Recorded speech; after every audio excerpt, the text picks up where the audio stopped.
Cleopatra, Ratu Mesir legendaris.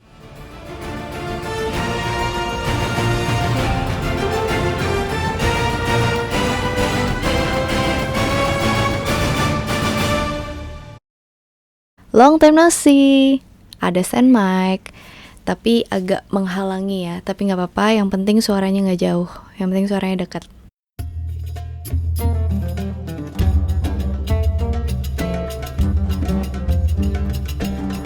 Pastinya kita semua udah pernah dengar nama Cleopatra, atau mungkin glimpse of her life. Ratu Mesir legendaris yang hebat, yang cantik. Ada beberapa versi tentang Cleopatra. Versi yang pertama, sosok Ratu Mesir yang ngejebak dan bikin affair sama 2 jenderal terbaik Roma dan ujung-ujungnya ngancurin mereka juga ngakhirin republik. Atau versi yang kedua, dia adalah salah satu wanita yang paling kuat dalam sejarah, yang selama masa pemerintahannya bikin Mesir stabil dan makmur selama 22 tahun. Cleopatra VII atau Cleopatra ke-7 adalah salah satu wanita paling terkenal di dunia. Karya seni dan deskripsi tentang dirinya diceritain sama penyair, seniman selama lebih dari 2000 tahun, dari abad pertama Masehi. Tapi kebanyakan karya seni tentang Cleopatra itu dibuat sama orang Roma. Kebanyakan ambil sudut pandang kalau Cleopatra itu wanita licik yang penuh tipu muslihat. Dan dia bisa selamat cuma karena dia ngerayu 2 tokoh besar di Roma, yaitu Julius Caesar dan Mark Antony. Notabene-nya Mesir sama Roma pada saat itu tuh not in good terms. Jadi para penulis banyak masukin rumor dan stereotip tentang Ratu Mesir legendaris ini. Emang gak salah, tapi gak sepenuhnya benar juga. Dia memang ada affair sama 2 orang itu. Tapi dia juga sosok pemimpin yang care sama negaranya. Sosoknya pada saat itu memang dikagumi sama laki-laki, tapi bukan serta-merta cuma karena dia cantik doang. Karena dia ambisius, penuh strategi, licik, dan yang paling penting dari semuanya, dia cerdas. Cleopatra lahir di tahun 69 sebelum Masehi di kota Alexandria yang didirikan sama Alexander the Great, Alexander Agung. Sebelum dia lahir, Mesir diperintah sama Firaun. Cleopatra ini sendiri adalah keturunan dari Ptolemy atau Ptolemeus yang datang dari Macedonia. Sayangnya para Ptolemy sebelum-sebelumnya ini kurang kuat dan kurang cerdas, termasuk bapaknya si Cleopatra. Rakyat menderita di bawah kepemimpinan Ptolemy XII. Dan mereka benci sama bapaknya Cleo. Cleo udah kayak akrab. Rakyat tuh benci sama bapaknya si Cleo karena bapaknya berhubungan baik dengan Roma. Pas Cleo umurnya baru 4 tahun, warga Alexandria rusuh dan ngusir Ptolemy keluar dari Mesir. Dia kabur ke Roma dan kakak perempuan Cleopatra yang namanya Berenice naik jadi ratu. 3 tahun kemudian Ptolemy balik ke Mesir karena dibantu sama jenderal Romawi Pompey. Ptolemy XII ngerebut balik kekuasaannya dari Berenice dan dia memerintah lagi jadi Firaun. Tebak perintah pertamanya apa pas baru aja naik tahta? Yap, bunuh Berenice, bunuh putrinya sendiri. Putri sulungnya pun dieksekusi. 1 meninggal, sisa 5 yang masih hidup. Cleopatra, 2 saudara cewek, dan 2 adik cowok. Diam-diam semua anaknya Ptolemy ini pengen memerintah juga. Jadi sekeluarga ini saingan. Gila, ngebayangin hidup di dalam keluarganya Cleopatra tuh kayak gimana ya. Gak lama habis eksekusi Berenice, putri tertua berikutnya, Cleopatra Tryphena, meninggal juga. Banyak sejarawan percaya kalau dia diracunin sama salah satu saudaranya. Sisa 1 deh sisternya, Arsinoe. Dan Cleo jadi putri tertua sekarang. Kedua adik laki-lakinya juga bakalan jadi penguasa Mesir sebagai Ptolemy XIII dan Ptolemy XIV. Terus Cleo ABG nikah sama adiknya, Ptolemy XIII. Ptolemeus ke-13 pada saat itu masih kecil dan emang kayak gitu aturannya, mereka harus saling berbagi tahta dan mereka nikah. Tapi si Cleo ini diem-diem nervous karena dia tahu nasib yang dialami sama kakak-kakaknya. Untungnya dia udah dipersiapin sebagai penguasa dari kecil. Dia nerima pendidikan yang luar biasa di istana tempat dia tinggal. Diajarin sama orang-orang terpelajar terhebat di masanya. Cleopatra nguasain lebih dari 7 bahasa. Hal ini bakalan bikin kesepakatan politik jauh lebih gampang di masa depannya. Dia juga orang pertama di keluarganya yang bisa bahasa Mesir tanpa penerjemah. Penguasa di Mesir kok nggak bisa bahasa Mesir? Aneh bin ajaib kan? tapi itu emang bener. Cuman Cleopatra dari pendahulu-pendahulunya yang datang dari Macedonia, tadi aku bilang yang bisa bahasa Mesir.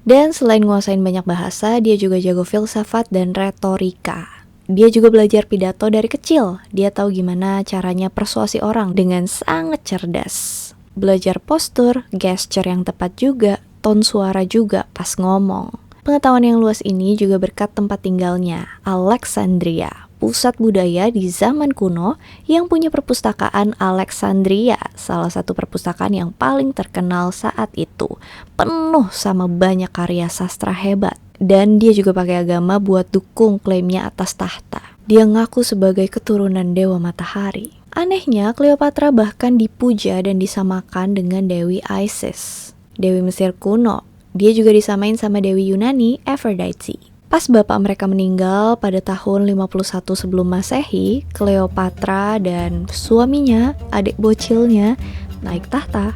Dia mulai pemerintahannya pas umurnya 18 tahun. Awal pemerintahan mereka banyak banget tantangannya. Ya masalah rumah tangga lah, kelaparan, permusuhan antara anggota keluarga, masalah sama luar negeri, tapi yang paling mendesak itu adalah permintaan atas pajak terus-menerus dari Roma. Masalahnya si suami bocil ini tuh merasa terancam banget sama kakaknya, Cleo. Dan dia punya dukungan dari Pompei, yang pada saat itu penguasa tertinggi Roma. Dia yang kasih gelar raja ke bapaknya Cleo. Pompei ini ngelihat Cleopatra terlalu pinter buat dikontrol. Menurutnya Cleo bakal jadi ancaman buat Romawi. Bisa-bisa Mesir nggak didominasi lagi. Dengan dukungan Pompei, Ptolemeus ke-13 berusaha ngusir Cleopatra. Tahun 49 sebelum Masehi, Cleopatra tahu kalau suaminya berkomplot sama Pompei dan kirim tentara buat nyulik dan bunuh dia. Dia tahu banget kalau dia nggak bisa lawan militer Romawi saat itu, jadi dia pakai survival mode. Dia keluar dari Mesir dan pergi ke Suriah. Di sana dia berusaha ngumpulin tentara buat memperkuat dirinya dan ngerebut kembali tahta. Kenapa ke Suriah? Karena Ptolemy itu pernah memerintah di sana. Kebetulan Raja Suriah juga musuh Roma. Nah, kayak Cleopatra nih mirip-mirip, Raja Suriah juga takut kalau negaranya diambil, didominasi sama Romawi. Cleopatra bawa Arsinoe ke pengasingan bareng-bareng. Selain satu, dia mau nyelamatin Arsinoe dari adik bocilnya. Dua, dia juga mencegah Arsinoe ikut-ikutan berebutan tahta kalau ditinggal di Mesir.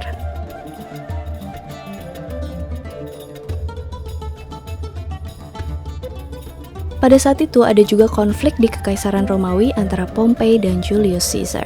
Konflik ini dikenal sebagai Caesar Civil War. Pompei baru aja kalah sama Caesar di Battle of Pharsalus. Dia pun datang ke Mesir buat minta bantuan karena persediaannya habis buat ngelawan Caesar. Sama, Caesar juga butuh sama bantuan militer, tapi dia sembari ngejar Pompei. Di Mesir, Raja Bocil lagi ketar-ketir mau pihak mana. Penasihatnya bilang kalau kemungkinan besar pemenang akhirnya tuh bukan Pompei, tapi Julius Caesar.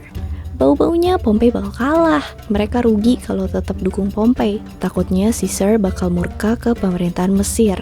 Makanya begitu Pompei mendarat sama pasukannya di Pelusium, Ptolemy III langsung nyergap dan bunuh Pompei. Habis itu dia nyerahin kepalanya Pompei ke Caesar. Sayangnya si bocil salah perhitungan.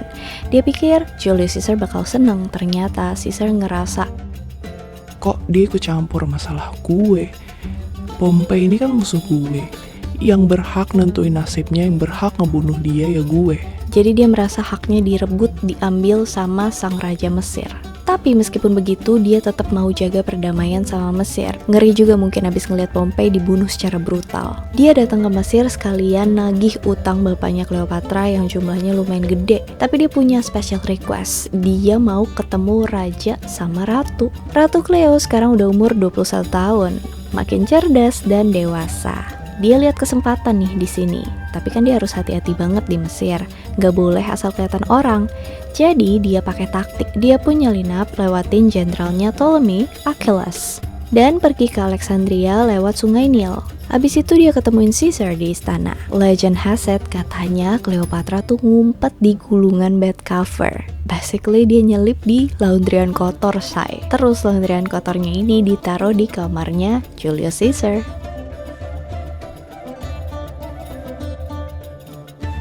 Tapi ini nggak terbukti sih kebenarannya, alias cuma rumor doang. Dan Cleopatra ternyata nyiapin dirinya banget nih. Dia berpenampilan yang wow, mempesona. Caesar pun kelepak-kelepak dan sekarang dia ada di pihak Cleopatra. Semuanya jadi lebih gampang sekarang. Si Cleo punya kesempatan buat singkirin suami bocilnya dan rebut balik tahtanya. Lagian sejak pembunuhan Pompei itu, Julius Caesar gak gitu senang sama Ptolemy. Negative vibe banget lah ya si bocil. Dan kematian Pompei ini juga jadi kunciannya Cleopatra. Dia ngeyakinin Caesar kalau dialah yang pantas menjadi penguasa di Mesir. Ternyata Arsinoe lagi berkomplot sama faksi anti Caesar. Dan dia juga pengen ngerebut kekuasaan. Banyak bangsawan di istana Mesir yang ngedukung Arsinoe dan gabung sama dia dalam konspirasi ngelawan Cleopatra. Keputusan Caesar buat dukung Cleopatra bikin Ptolemy marah dan dia nyatain perang terhadap Julius Caesar. Peristiwa ini kemudian dikenal sebagai The Siege of Alexandria. Caesar dan anak buahnya berjuang keras buat pertahanin posisi mereka sambil nunggu bala bantuan. Pas kutunya datang, Caesar ngalahin pasukan Ptolemeus di pertempuran Sungai Nil. Firaun bocil pun tenggelam di sungai. Julius Caesar dan sang ratu jalin hubungan cinta dan mereka ngasilin seorang putra yang dikasih nama Ptolemy Caesar, dikenal sebagai Caesarion. Abis itu Caesar balik ke Roma, dia ninggalin 15.000 prajurit terbaiknya buat jaga ratu. Karena sebelumnya Caesar pernah janji bakal ngelindungin Cleo dan adik laki-lakinya yang umur 11 tahun, Ptolemy the 14. Pas dia balik ke Roma, dia disanjung sebagai pahlawan yang udah berhasil menaklukkan Mesir. Dia lagi ada di puncak kekuasaannya nih. Gak lama setelah itu, Cleopatra juga ikutan datang, dia nyusul Caesar ke Roma. Pas di Mesir tuh, Julius Caesar tuh sebenarnya terpesona banget sama budaya dan pengetahuan Mesir. Dan dia banyak belajar selama berada di situ. Jadi pas balik ke Roma, dia mereformasi kalender, nugasin sensus, bikin perpustakaan umum, dan ngusulin banyak proyek infrastruktur baru. Caesar juga bangun sebuah kuil baru di Roma buat ngerayain kemenangan pertempuran Pharsalus. Di kuil itu, dia juga bikin patung Cleopatra yang megang Caesarion di tangannya. Sebagai hadiah buat kemenangannya, Senat jadiin Julius Caesar sebagai diktator. Tapi beberapa orang Romawi ini sebenarnya takut kalau Caesar jadi ancaman. Takut kalau dia terlalu kuat dan lama-lama dia bakalan ngincar posisi kaisar. Dan gak sedikit juga orang Romawi yang berusaha buat ngancurin hubungan Julius Caesar dan sang ratu Mesir Cleopatra. Mereka khawatir kalau Caesar bakal nunjuk Caesarion sebagai ahli warisnya dan lambat laun Cleopatra bakal nguasain kekaisaran Romawi lewat putranya. Dan sekitar 60 konspirator gabung buat cari cara buat bunuh Julius Caesar. Sampai akhirnya tahun 44 sebelum Masehi, Julius Caesar dibunuh sama politisi Romawi abis rapat senat. Beritanya pun nyebar cepet banget ke seluruh kekaisaran Romawi. Kekacauan pun melanda Roma. Jenderal Mark Antony, tangan kanan Caesar, ngejar para konspirator. Di alun-alun dia ngebaca wasiat Julius Caesar. Dalam wasiatnya, Caesar nunjuk keponakannya, Octavius, sebagai penggantinya.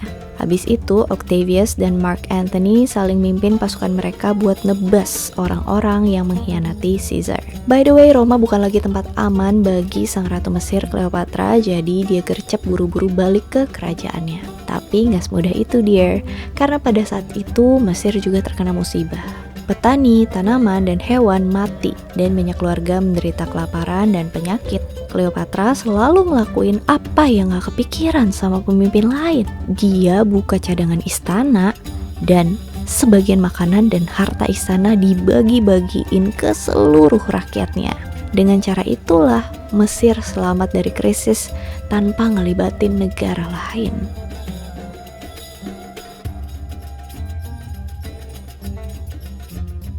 Pembunuhan Caesar nyebabin 3 tahun peperangan yang ngeri lah di Roma. Dipimpin sama 3 orang kuat, Octavius yang merupakan keponakan Caesar, Mark Antony, dan Marcus Lepidus. Akhirnya pada 42 sebelum Masehi, tanah Romawi dibagi di antara ketiganya. Antony nguasain seluruh wilayah Mediterania Timur termasuk Mesir. Meskipun dia punya kendali atas Mesir, tapi Antony masih butuh dukungan Cleopatra. Dia takut kalau sang ratu Mesir ini bakalan lebih pro ke musuh-musuhnya. Dia juga butuh emas dari Mesir buat bayar pasukannya, buat jaga kendali bagiannya juga di kekaisaran. Dia juga butuh gandum Mesir buat kasih makan anak buahnya. Kok nggak modal, Antony? bercanda Anthony. Banyak negara yang anggap Mesir sebagai negara kaya dan sebenarnya mereka pengen naklukin Mesir. Terus Anthony nulis surat ke Cleopatra buat nemuin dia.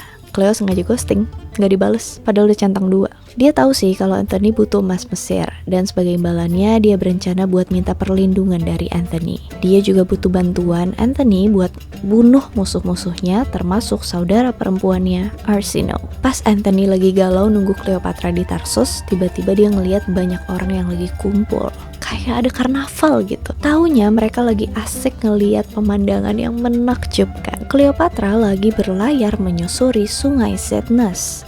Kapalnya si Ratu Mesir tiada 2. Perahunya dilapisi emas. Buritannya emas, dayungnya terbuat dari perak, layarnya ungu, ada live musiknya juga. Wah gila, gol banget gol. Dan sang ratu gak kalah menakjubkan. Super cantik dan parlente, dikelilingin sama para pelayannya, dan perahu itu, baunya tuh wangi banget. Lo kok tahu? Iya dari cerita-cerita, katanya wangi banget sampai yang di daratan tuh keciuman wanginya. Perahunya didekor sama ribuan petromak kecil yang kelap-kelip. Mark Antony auto terpesona. Abis dari hari itu, Anthony dan Cleopatra ketemuan berkali-kali di Tarsus. Dan Cleo selalu tampil parlente. Beberapa nyebutin kalau penampilannya bahkan mirip Dewi Aphrodite. Dia juga kasih Anthony mahkota yang dirangkai dari daun anggur. Simbolnya Dionysus, dewa anggur Yunani. Cleo nyeritain ke Anthony kalau menurut legenda, Tarsus itu tempat Aphrodite dan Dionysus ketemu dan jatuh cinta. To be honest, dari yang aku baca-baca, sebenarnya Aphrodite dan Dionysus cuma ada affair singkat aja sih. Anthony sekarang udah dukung Cleopatra, full.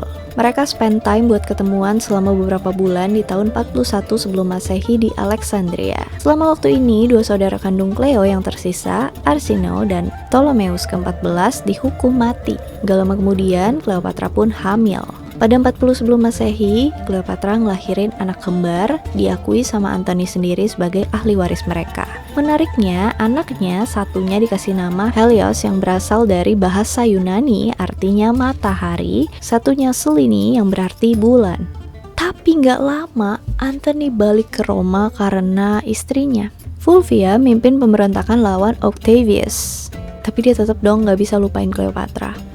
Selama ditinggal Anthony, Cleopatra terus memerintah Mesir kayak biasanya. Dan Anthony gak balik sampai 4 tahun, udah kayak Bang Toyib nih si Anthony ini. Fulvia akhirnya meninggal, dan ini bikin segalanya lebih mudah buat Anthony. Jahat sih. Jadi dia bisa balik ke Cleopatra. Tapi Octavius gak mungkin membiarkan hal itu terjadi. Dia nyaranin supaya Anthony nikahin saudarinya, Octavia. Anthony dan Octavia punya 3 anak dalam 2 tahun. Nah aku jelasin lagi ya, jadi abis kematian Julius Caesar yang tadi itu, Mark Antony jadi konsul jenderal. Dan di Roma kekuasaannya terbagi antara dia, Octavius, dan juga Lepidus. Hal ini membentuk triumvirat kedua. Kemudian Lepidus jauhin diri dari kehidupan politik. Hal ini nyebabin perselisihan antara Octavius dan Mark Antony. Kekuasaan di Roma terbagi di antara keduanya. Yang satunya memerintah barat, yang satunya mengelola provinsi timur. Oke kita lanjut. Meskipun Mark Antony udah nikah sama Octavia, tapi kisah romansa antara Mark Antony dan juga Cleopatra belum berakhir pemirsa. Mereka ketemu lagi di kota Antioquia di mana mereka meresmikan persatuan mereka.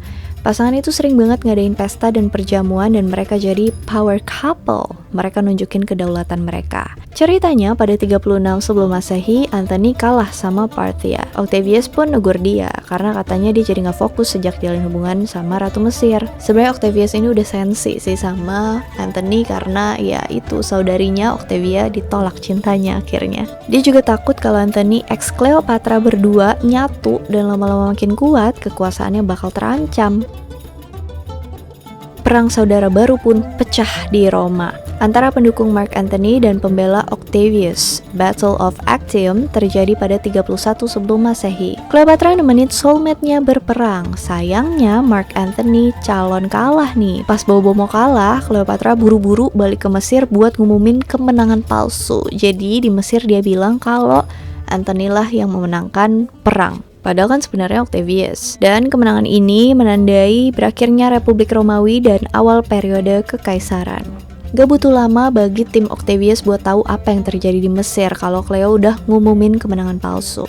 Sebenarnya Cleo ini kayak ngelakuin apapun yang bisa ngamanin posisinya. Dan dia berusaha buat naklukin sekutu tapi dengan cara yang licik. Dia berusaha ngelakuin semua yang bisa dia lakuin supaya tetap berkuasa bareng Mark Anthony, love of her life, dan dia pengen mereka berdua bisa bangkit kembali. Tapi udah ketahuan sama pihak Octavius, gimana dong? Octavius bilang kalau dia bakal maafin Cleopatra asalkan Cleo mau bunuh kekasihnya. Dia gak mau lah, justru dia malah nyemangatin Mark Anthony yang lagi terpuruk banget karena habis kalah dari perang. Pas Cleopatra coba kabur dari Octavius dan pasukannya, tiba-tiba Anthony nerima kabar kalau kekasihnya udah meninggal. Putus asa, dia ambil pedangnya dan nusuk dadanya sendiri. Sayangnya worst case happened. Dia nusuknya tuh gak tepat sasaran, jadi dia gak langsung mati. Cuma dia kesakitan banget dan berdarah banyak banget. Pas dia lagi kayak gitu, dia malah dikasih tahu kalau Cleopatra tuh ternyata gak meninggal. Dia malah berhasil kabur dari Octavius. Aduh, udah kayak Romeo Juliet. Akhirnya Cleo balik lagi buat lihat keadaan Anthony. Cleopatra meluk Anthony yang kehabisan banyak darah dan udah gak tertolong lagi. Sebelum meninggal di pelukan Cleopatra tercinta, dia minta Cleo buat kerjasama sama Octavius biar Cleo selamat. Habis ngomong ini, dia pun meninggal. Anak mereka, Caesarion, pun juga dibunuh sama Octavius. Pada saat itu hal biasa bagi seorang wanita yang berkabung buat ngelukain diri mereka sendiri dengan pukulan dan cakaran sambil nangis dan putus asa. Sekarang gak boleh gitu ya, hidup kamu berarti. Berkabung, puas-puasin nangis boleh, tapi jangan sampai nyakitin diri sendiri. Gak boleh, masih banyak orang yang butuh kamu, sayang sama kamu, meskipun kamu gak tahu. Nah, kita balik lagi ke Cleopatra. Jadi kan dia lagi berkabung parah banget pas saat itu. Dan luka-lukanya nyebabin infeksi. Octavius nawarin pengobatan. Cleo nolak. Dia pengen mati nyusul Anthony. Tapi diancam sama Octavius kalau anaknya bakalan diapa-apain. Jadi ya mau gak mau Cleopatra nurut for the sake of her children. Dia pun jadi sandra di Roma. Hal ini bikin dia jadi tambah depresi. Sang ratu hebat jadi tawanan. No, ditambah anaknya Caesarion udah dibunuh dan anak-anak lainnya juga dibawa ke Roma dan dibesarin sama Octavia. Gak banget. Cleopatra udah coba bunuh diri 2 kali setelah kematian Mark Anthony, tapi selalu diobatin sama Octavius. Akhirnya kelolosan juga, Cleo meninggal. Beberapa sumber nyebutin kalau dia meninggal karena digigit ular, dan sebagian nyebutin kalau dia meninggal karena racun. Cara meninggalnya sang ratu Mesir pun jadi kontroversi nih. Beberapa sumber nyebutin kalau dokter pribadinya Cleopatra itu ahli racun. Dan kalau dilihat dari sifatnya Cleopatra yang taktis dan strategis, sepertinya dia sudah mempersiapkan dengan baik kematiannya. Cleopatra meninggal di atas sofa pakai pakaian yang indah. Ekspresinya tenang. Dia meninggal 9 hari setelah kematian kekasihnya Mark Anthony. Sebelum meninggal, dia kirim surat ke Octavius. Dia minta dimakamin tepat di samping makamnya Mark Anthony. Pemakamannya pun kusuk dan elegan, layak buat seorang ratu Mesir. Dan permintaannya buat dimakamin di sebelah Mark Anthony dihormatin. Kematian Cleopatra jadi akhir dari dinasti Ptolemeus di Mesir. Kayak yang terjadi sama kebanyakan tokoh-tokoh sejarah, banyak informasi dari kehidupan sang wanita legendaris ini terdistorsi seiring dengan berjalannya waktu. Banyak disalahpahamin kayak yang tadi aku bilang, dan gak semua orang juga tahu gimana gambaran Cleopatra sebenarnya. Selain kisah hidupnya, banyak juga yang salah gambaran representasi fisik. Plutarch menulis, dia gak begitu unik sampai gak bisa dibandingin. Juga gak sampai bikin kita gak tahan pengen nyentuh pas lihat dia. Sebenarnya ya, kita bisa ngira-ngira gimana penampilan aslinya Cleopatra dari koin-koin yang beredar pada zaman itu. Ada juga beberapa patung yang dipahat dari waktu ke waktu yang mewakili penampilan fisik sang ratu. Representasi yang ditunjukin film-film ke kita agak beda nih sama gambaran dia yang sebenarnya. Cleopatra ini bisa dibilang wanita langka. Kalau zaman sekarangnya mungkin dia jadi girl boss. Tapi gimana pun dia udah mimpin Mesir dengan baik. Dia pun ngelakuin apa yang mesti dia lakuin to keep Egypt safe. Prestasi politiknya juga luar biasa besar. Cara mainnya selalu cantik, selau tapi pasti. Dia punya kuncian alias 2 penguasa kuat Romawi, Julius Caesar dan Mark Anthony di genggamannya. Dia selalu punya strategi juga buat capai tujuannya. Dan bukan cuma cantik, tapi juga cerdas. beda deh dari yang lain. Ratu Mesir satu ini jadi legendaris dan jadi sumber inspirasi buat beberapa seniman terbesar dalam sejarah. Michelangelo, William Shakespeare contohnya. Nah itu dia tadi cerita tentang Cleopatra, kisah hidupnya, dan banyak misunderstanding tentang sosok karakternya. What do you think of this story? Kalau misalnya ada kesalahan atau ada informasi yang mau ditambahin, boleh komen. Seperti biasa, thank you so much for watching. I'll see you again on my next video. Bye. Kayak yang terjadi sama kebanyakan tokoh-tokoh sejarah, kehidupan wanita legendaris ini terdistorsi seiring dengan berjalannya waktu. Kehidupan wanita. Dan di Roma